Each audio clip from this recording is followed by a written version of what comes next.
রান্নার গ্যাসের সঙ্গে পাল্লা দিয়ে বেড়ে চলেছে সংসারের খরচ, কিন্তু তাই বলে তো আর রান্না না করে থাকা যাবে না। তাই চেষ্টা করতে হবে যাতে গ্যাসের খরচ যথাসম্ভব কম হয়। রান্নার সময় ঘরোয়া কিছু কৌশল মেনে চললে গ্যাসের অনেকটাই সাশ্রয় সম্ভব। রান্নার সময় গ্যাসের আঁচ যেন মাঝারি থাকে সেই বিষয়টি নজরে রাখুন।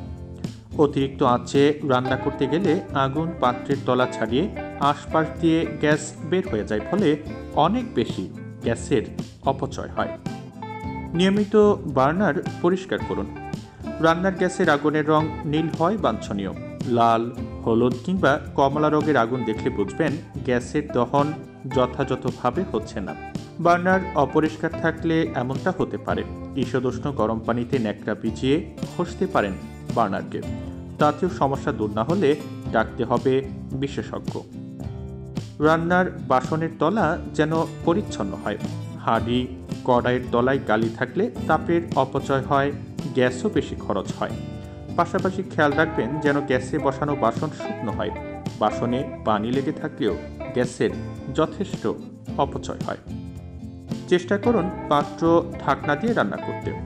যে কোনো পাত্রের ক্ষেত্রে ঢাকনা দিয়ে রান্না করলে অনেকটা গ্যাস বাঁচে।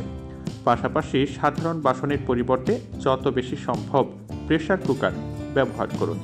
গ্যাসের অপচয় কম হবে। গ্যাস অপচয় কমাতে প্রেসার কুকারের থেকে ভালো দ্বিতীয়টি নেই।